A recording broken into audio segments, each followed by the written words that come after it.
Welcome to the Kratom Sobriety Podcast. My name is Charlie, and this interview is with Bob. Welcome to the show. Hi, Charlie. It's nice to finally meet you. Same here. Why don't you introduce yourself to the audience? I am a fan of the show. I tune in on Sundays. On Mondays, I have a friend that we text back and forth because we're both in recovery from Kratom after a tumultuous time. But I find the podcast to be extremely uplifting just because taking Kratom was some of the darkest days of my life. I appreciate that feedback, and I understand that you're a podcaster yourself. Yes, I am. I started podcasting in 2013. Recently, I'm taking a hiatus from it because, to be honest with you, Charlie, maybe the last 180 episodes, I was high on Kratom while podcasting. Yeah, I guess that creates a dilemma. It's hard to rewire your brain once there's been damage done to it. And what they're not telling you on the bottle is that it's going to mess you up, not just physically, but also mentally. What part of the country, what do you do for work? I am 46 years old. I grew up in a suburb right outside Philadelphia. I'm a digital media coordinator, which is a fancy way of saying audiovisual specialist in the year 2026. What is your quit date and where are you in your journey? June 25th, 2025. So approximately 9 months, 2 days. Well, congratulations. Thank you. Why don't you bring us back to when you first took Kratom? Yeah, it had to be like 3 years ago. And as a podcaster, I like to do my research and listen to lots of podcasts. And I was listening to one of my favorite podcasts, which we won't say the name, but you may be able to figure it out if you're a listener. Two guys talking about what it's like being in their 40s and how hard it is to work out. And the one guy says, I took something called blank, and I felt like I had more energy than I ever had before. I felt like I could conquer anything. I felt my muscles were elastic and everything was new for the first time. And I, as an addict, was like, that sounds pretty good. Where can I find this at? And within a quick Google search, I found it at a gas station less than a mile from my house. Was it mostly curiosity or was there a problem you were trying to solve with it? In the year 1990, I was 10 and I got into a playground accident where I lost this tooth right here.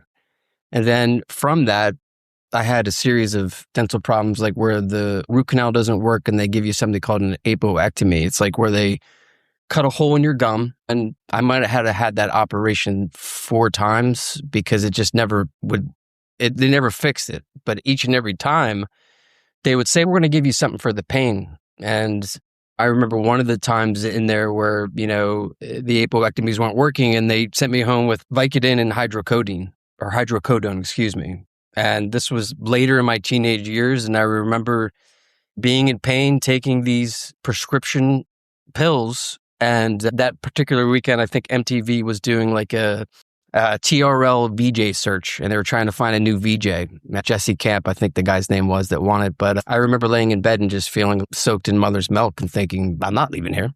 So that opioid type of addiction started way before even puberty began. So I was always actively seeking it. In my early 20s, I was in a band, and after the show or even between sets, people would often hand you things, and you couldn't really get hooked on that type of frequency. But the fact that these bottles were right down the street, that's what really cracked me open, Charlie.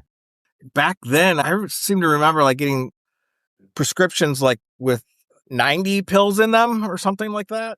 With 5 refills. Yes, that too. which was the nightmare ticket right there. Yeah. What instruments do you play? I started off with guitar in the year 1992 when I saw some little dude with scruffy blonde hair decimate the music scene with 3 chords, Nirvana. I remember my music teacher saying to me, is there anything else you want to learn besides lithium? And I was like, nah. So from that, I play guitar, bass, drums, keyboards, stuff like that. Does that mean you have a history with substance abuse pre-Kratom? I would say I was prone to it, but I never had the type of thing happen where the addiction's taking over. Case in point, we grew up smoking marijuana. We would walk 4 miles in the woods to smoke 1 blunt. Now I can go less than a mile and there's 4 dispensaries at my disposal. But like when I would run out of something, I'd run out. It wouldn't be, I got to go get $20 and figure a way for my wife not to know.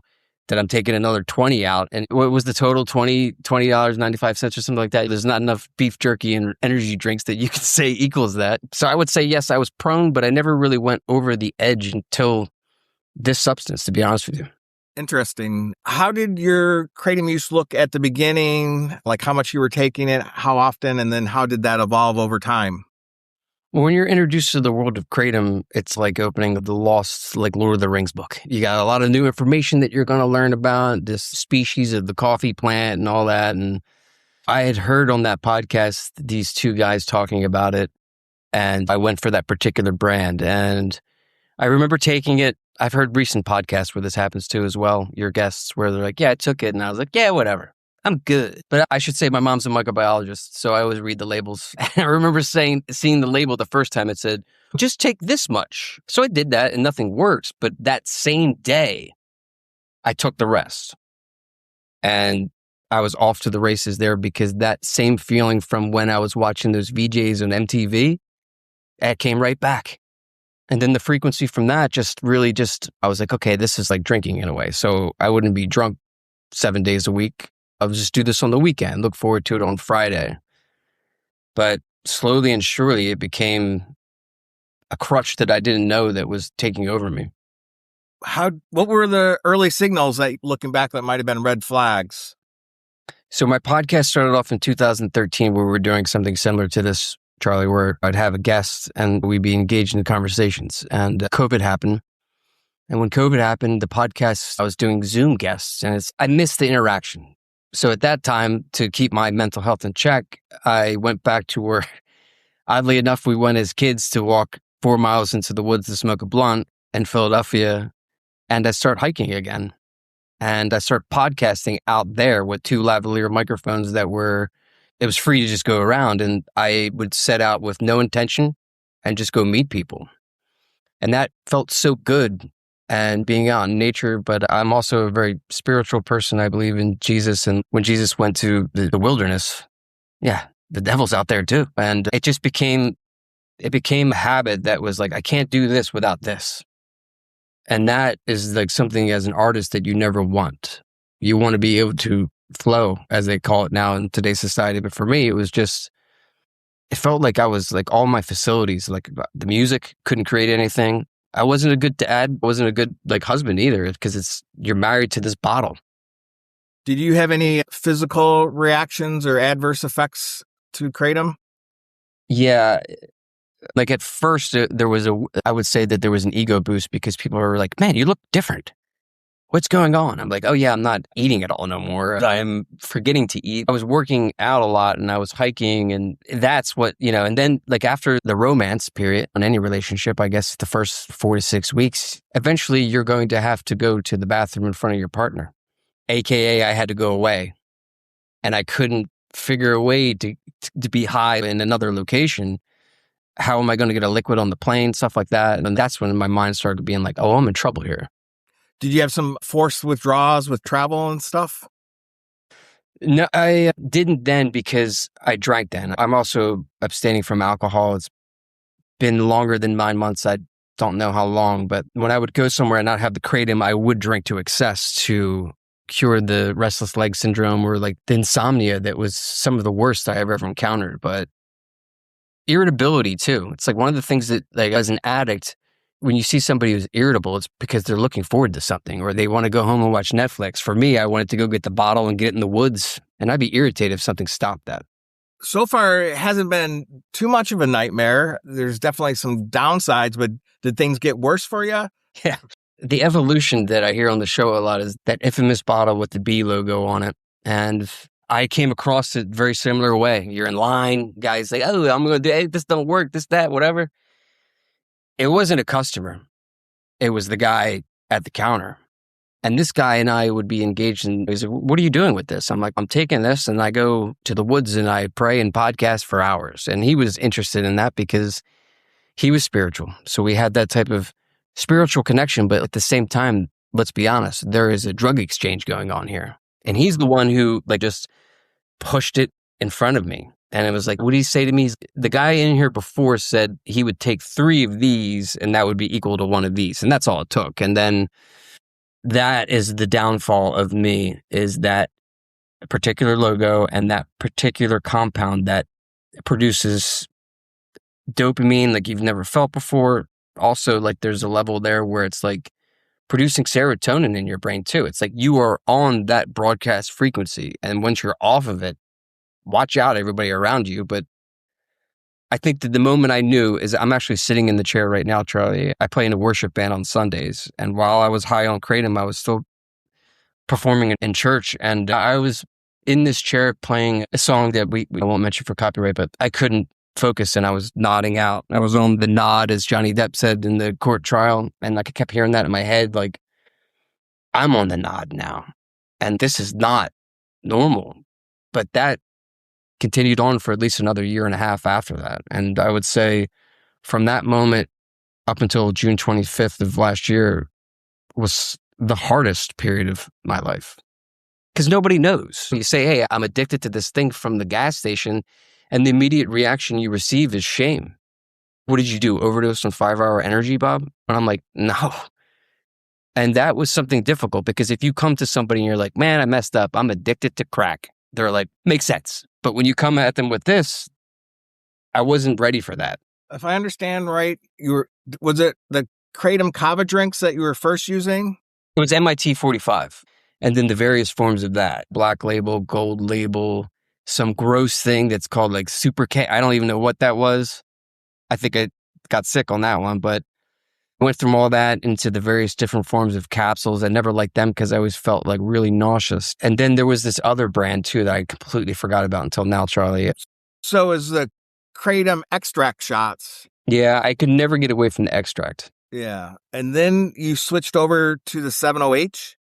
So technically, at one point though, in this journey, which is not, it wasn't documented, I did go sober from it once for, I'm going to say maybe 90 days there, right? And then I had a relapse in there where it was like, you know how like we're constantly like, I'm entitled to peace. I'm entitled to my own personal heaven or something. And it was just that moment, but really it restarted it. And then part of the problem was like one bottle wasn't enough. And then you can't really explain to a partner who shares your bank account where this missing money, like how much gas you put in your car. It's like, oh, maybe the emissions are out. You know what I mean? I made every excuse possible. So you were doing the extract shots, and then when you were in line, what did you switch over to? I went to the 70H, and that's what got me. It got me so bad. And I think it's a B logo.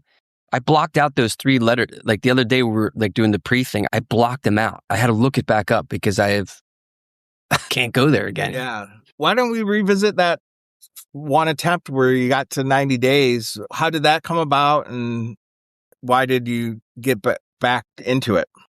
So you remember how we were talking about like how with Kratom, like it's like a ritual in a way. I don't know what, like for me, my ritual was take the bottle, walk to the top of this like mountain, sit on the bench, smoke a joint, and then start the podcast. And I couldn't do everything had to be that way. I couldn't fathom doing a podcast because it also, let's be honest, the Kratom gives you like unbridled confidence in a way that is different. Like you don't know where that's coming from.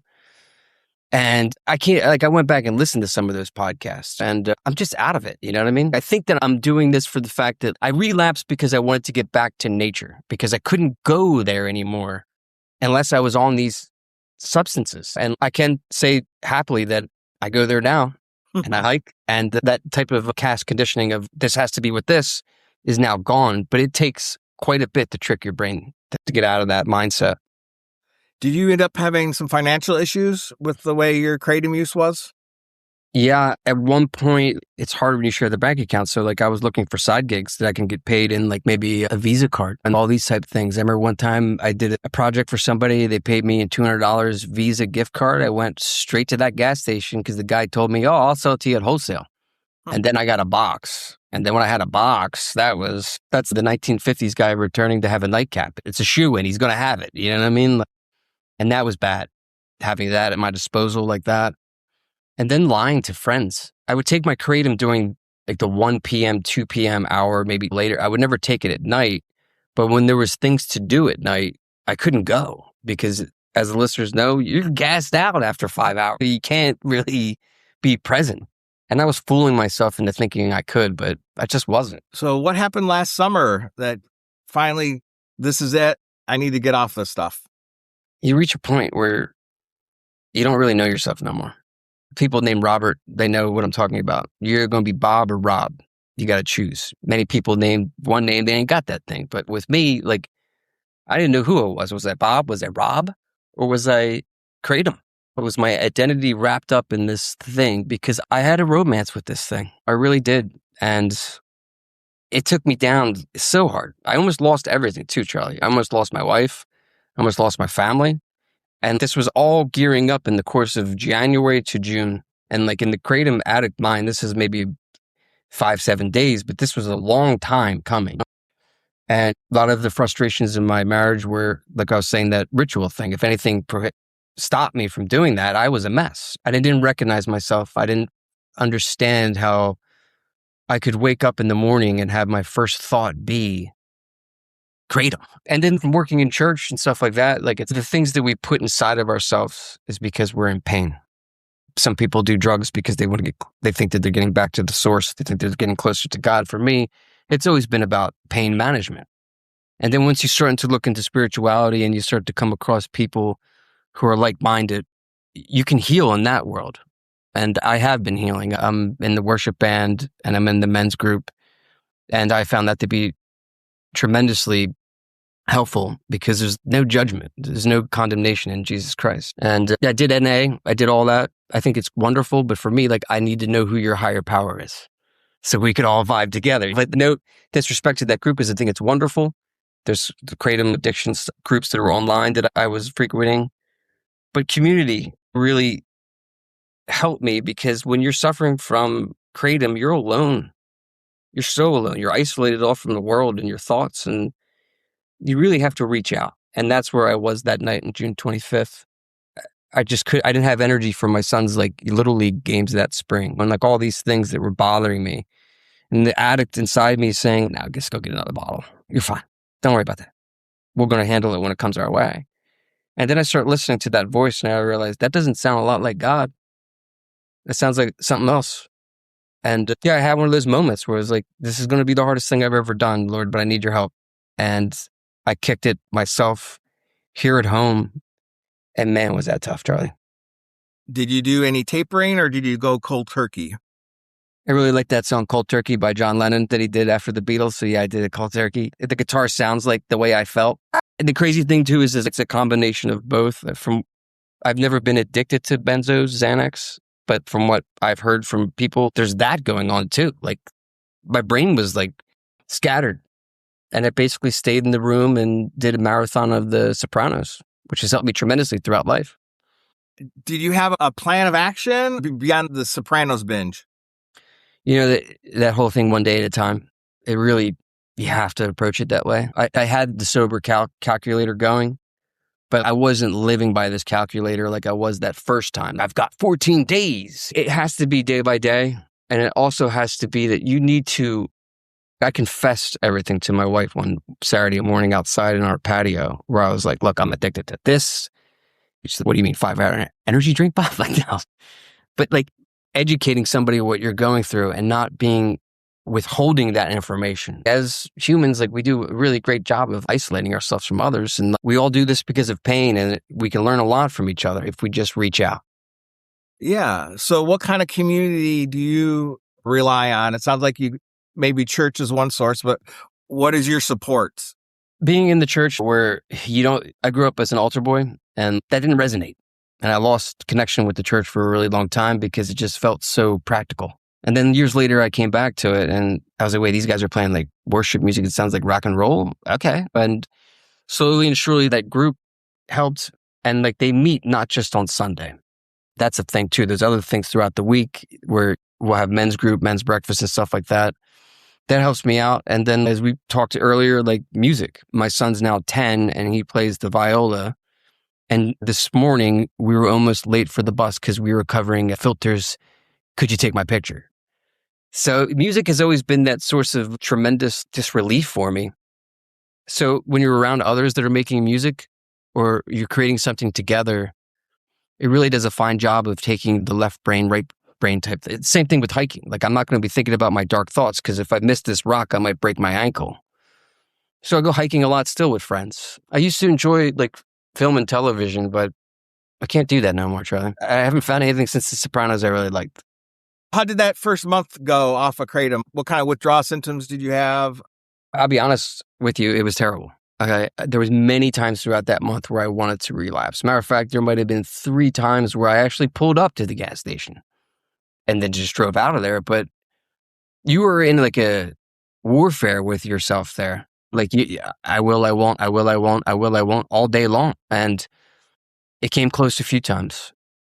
The sleep schedule returns not right away either. It took a really long time for me to sleep through the night and not wake up at 3 o'clock. Like, where's the rest of the Kratom? Every morning I'd wake up at that time because the Kratom was wearing off. When you first quit, was there anything unexpected or surprising that happened? Yeah. Like, what I didn't expect was to not find happiness in the things that we just discussed previously. I was like, I need to keep my mind off something real quick. Let me go play the guitar. I felt irritated by that. And that's when I really understood how much this took over, not just it took over my personality, it took over the whole identity because I couldn't do the things I did before. And then to be honest with you, once you're like out of the clutches of Kratom, I could taste food again. I really could start to enjoy home cooked meals because like when you're on Kratom, you're just flat. Were you one of the types of people, did you end up gaining weight? After I quit? Yes. Yeah. And then I got that back in check after the initial first month is hard because you're trying to substitute. You didn't eat for a while. So yeah, I gained weight, but I do a lot of intermittent fasting, which I find really helps when you're in your late 40s. Mentally, I've been there. And like the voice inside you, the addict that never really goes away. I'll be honest with you, Charlie, there was a part of that little demon this morning that was like, after this podcast with Charlie, you've done your part. You can go back to the gas station and nobody would know. But I'm not going to do that. But I want to be honest about that because I don't know. Because sometimes telling people like I'm clean, like I try to keep it to myself because I want to make the contract with myself. Because I smoked cigarettes in the 90s like everybody. And every time I'd quit smoking cigarettes, I'd be like, hey man, I got 3 days. I quit smoking cigarettes. And the next thing you know, I'd be smoking in front of them. You can't tell people about this until you feel comfortable with it. Like you got to quit for the little boy that's like in pain inside. Yeah. Did you experience any mismarketing or around the way Kratom was presented to you? Or did you understand from the beginning that could be addictive? Yeah, it doesn't really come off like that at all. In fact, as most consumers in the United States of America, if you're buying a product with a UPC code, you pretty much think, oh, this can't kill me or destroy my life. So I had no clue until it was too late. But I did the research and it was like, man, my favorite drink's coffee. Can't be that bad. But also the way that those labels are arranged. Some of them have the psychedelic imagery around them. Some of them have bright blue colors, cool mountains, and you just don't know. But it's just a different world now. Okay. How did your life look today, Kratom free, compared to when you were using Kratom? There's nothing that I can't set out to do without any obstacle in front of it that is like programming. It's not like I have to get this to do that no more. It's more or less, oh, let's go do that. I'm still working on it, to be honest with you. Because there's still times in the afternoon where I'm thinking, man, I could be real good right now. And that brain goes that way. But like, I do a lot of breath work, neuroscience stuff, try to trick you. Because it's like you're really battling yourself. The point of view, the perspective that you see, you think everyone else can see around you, but they don't. I know that I need to trick myself out of thinking that this is what I need to do. What I need to do is stay clean and sober off this substance. And like some people like make the mistake of saying, I'm doing it for my family. I'm doing it for my son. Yeah, I did it for all of them, but I did it for myself because like I said, I didn't know what my identity was without this little bottle. And what is your favorite thing about being off Kratom these days? Sleeping through the night, not waking up at 3:14 a.m. for that bash of reality of being like, what?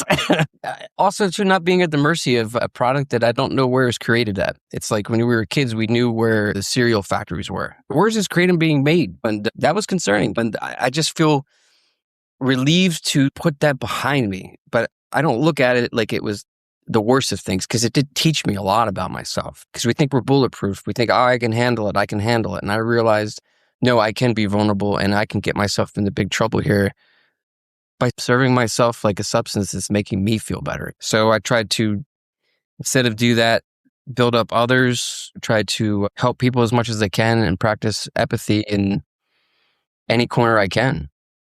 Any practical advice for somebody that's thinking about quitting today? Any recommendations? Yes.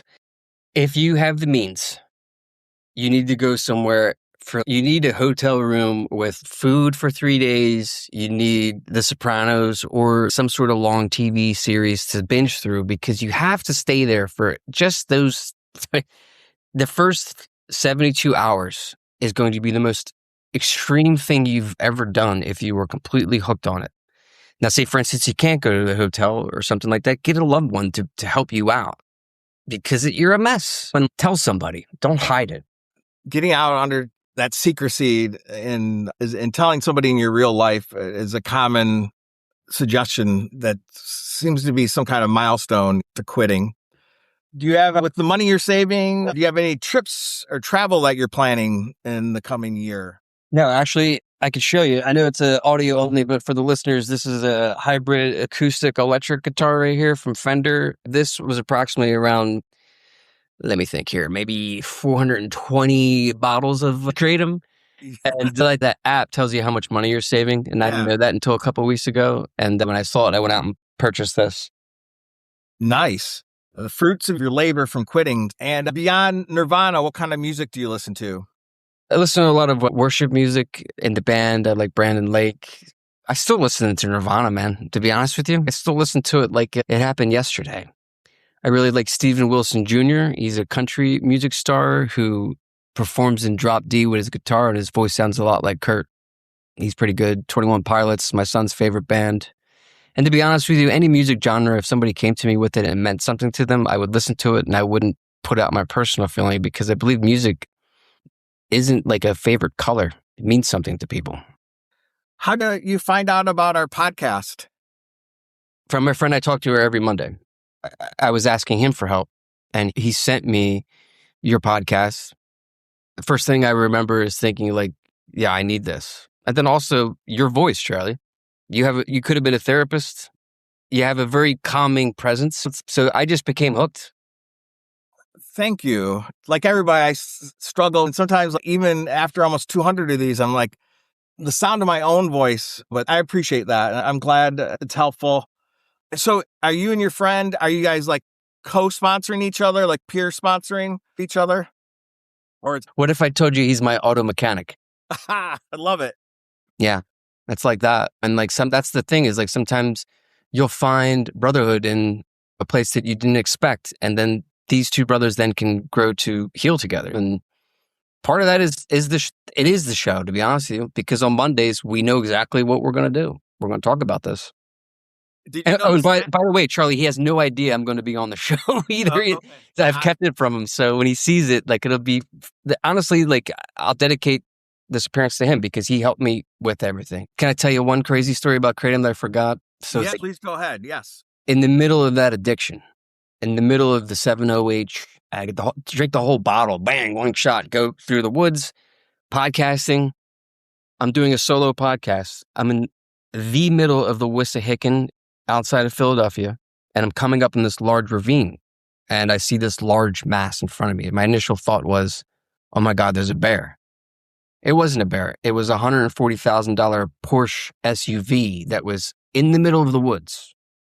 Now I am out of my mind on Kratom, and I'm thinking, is this real? What's happening here? And then first these thoughts were there, and the second thought was like, oh my God, like somebody might be hurt. There's nobody around. I searched the cabin of the car, had fiber pills everywhere. I was like, this is an older guy. You know what I mean? Someone might be hurt. So I went and got help. From all that, like it made local news. And then there's a picture like of me with this car, and I'm high on Kratom in this photograph. Wow. And I'm high in the podcast talking about finding the Porsche on Kratom. And that was like a big trigger point there, where it could have been, this is going to boost my ego and I'm going to keep abusing it.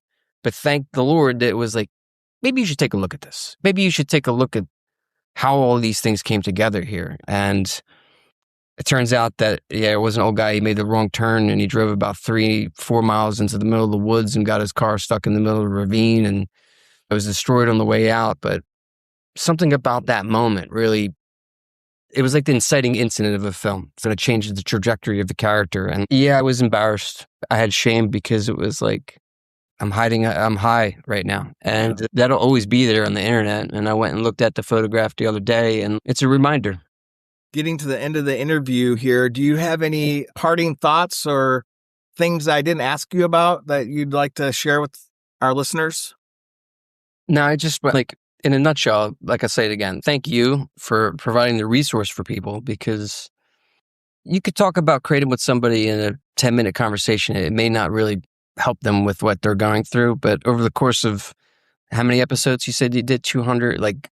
There's been some of those guests where I never see their face, but I hear their voice and I know what they're going through. And I appreciate the raw realness of the show. I appreciate when someone talks about all the bad things that happened during that, because it's we need to be truthful with it. And honestly, in a world where everything is washed down and podcasts are edited to take out pauses and all the adverts that go into it, it's nice to have somebody real like you who understands what people like myself are going through. You're welcome. And I thank all of our previous guests and our co-hosts and making it possible. Yeah, we're coming up on 3 years of the podcast, so we're proud we did that. It was wonderful talking to you, Bob. Thank you for sharing your story, and let's stay in touch. I appreciate it, Charlie. Thanks so much.